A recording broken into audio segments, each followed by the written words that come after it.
Freyja is a name that you would be familiar with if you played God of War or are into Norse mythology. The attractive and entrancing Freyja, one of the principal gods of the Norse pantheon, was a goddess of blessings, love, passion, and fertility. She shared the love of the magical arts of divination with her fellow members of the Vanir clan of gods. In fact, she was the one who taught the god Satyr, a type of magic that permitted users to predict and alter the future. So what is the entire myth of this mystical character? You'll find out in this video. But before we begin, we want you to know that you can support and help this channel grow just by checking out the product links in the description. Who knows? You might find your perfect merch. Now, let's shift our focus to the Witch of the Woods.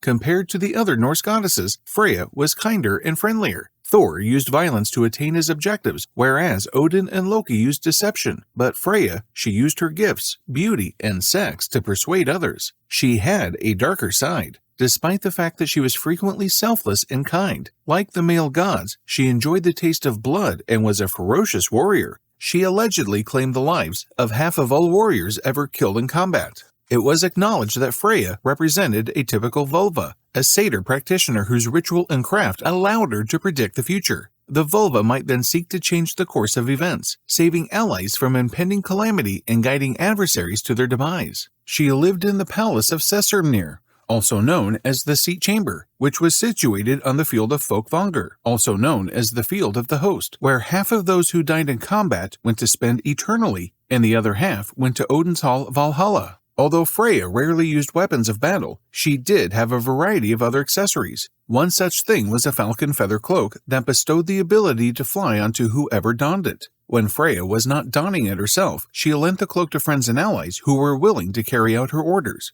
The necklace or torque, known as Brisingamen, was perhaps Freyja's most valued item. Dwarves created Brisingamen, which was afterward purchased for a high cost. With a fierce desire, Freyja protected the necklace from any and all would-be robbers. An interesting thing about her is the means of travel she uses. When she isn't utilizing her cat-drawn chariot, Freyja may use her warpig, Hildisvini, to traverse the world. Loki had made up a story that her human lover, Ottar, is the boar in disguise, and as a result, he criticizes her frequently for being immoral for riding her lover in public. Mischievous, isn't he? Now, let's look at her origins. The Vanir deity Njord, also known as Njordur, who was connected to the sea, sailing, fishing, riches, and crop fertility, was her father. Although it was ultimately uncertain who her mother was, some believe Freyja to be the offspring of Nerthus, an ancient Germanic goddess of peace and plenty. Her potential brother was Freyr, a deity of money, prosperity, healthy weather, and masculine vigor. He was frequently seen with the phallus that fertility gods are known to wear. Later on in life, Freyja married Odur, who was a mysterious deity whose name signified thought and sensibility, as well as furious and passionate. He would frequently embark on long journeys, and it was believed that Freyja would frequently shed golden tears as a result of his frequent absence. But when he was with her, he did manage to give her two daughters, Hnas and Gersemi, whose names both meant treasure. Now, here's an interesting twist. Freyja and Odur's identities were mostly unknown. Since Freyja was probably just another name for Frigg, he was Odin's wife. It appears that Odur was actually Odin. The many names and identities of the gods and goddesses were a reflection of the linguistic, cultural, and mythical diversity among the Germanic communities that related the tales of these beings. And like the majority of Norse deities, nothing is known about Freyja's early years and growth. But she was surely portrayed as a prominent Vanir deity and participant in the Aesir-Vanir War.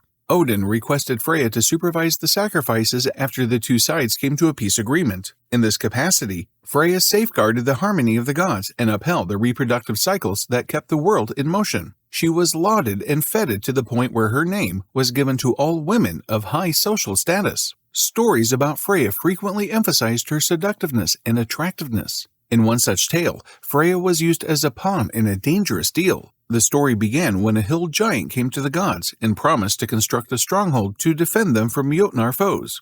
The giant demanded the sun, moon, and Freyja's hand in marriage in return. After a brief discussion, the gods agreed to the deal on the condition that the castle had to be finished by the first day of summer. The builder responded with a demand of his own. He would complete the wall in the allocated timeframe provided that he could obtain assistance from his horse, Svadilfari. As summer drew nigh, the fortress's construction was alarmingly close to completion. The gods were determined to stop the hill giants' plans because of fear that they would lose Freyja to Jotunheimr, the country of the Jotnar and one of the 9 realms in Norse mythology. So Loki, the cunning Norse deity who embodies the trickster archetype, disguised himself as a mare to divert the horse and was successful in doing so. The hill giant flew into a rage as he realized he would not be able to finish the stronghold in time. This prevented Freyja from becoming married to the hill giant against her will. On a side note, Svadilfari was able to successfully impregnate Loki when he was in the shape of a mare with Sleipnir, the 8-legged horse that later became Odin's formidable mount.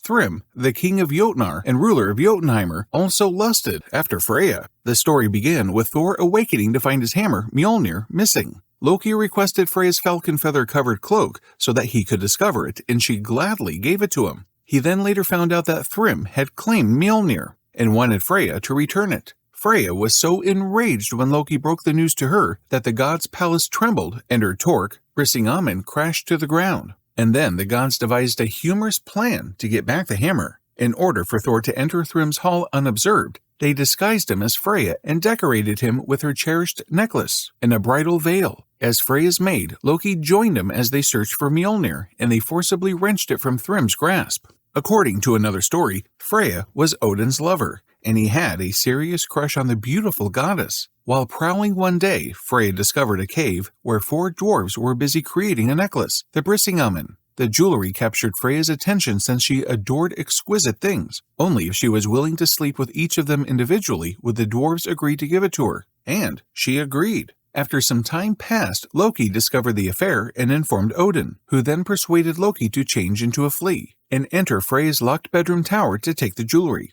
During the heist, Loki bit Freyja on the cheek when he saw she was dozing on the necklace, causing her to roll over. He took advantage of the situation, stole, and brought the necklace to Odin. Odin then informed Freyja of the theft, and that he was aware of her deal with the dwarves. She was instructed to have 2 kings, each of whom was in charge of 20 kings, wage an unending battle before he would return the necklace. The kings would rise up to fight after each other's death, until a real Christian showed up to put a stop to the conflict. This would go on forever. Freyja agreed once more. The Sorla Atter was a slander work written to denigrate Freyja as a in the Norse pagan faith.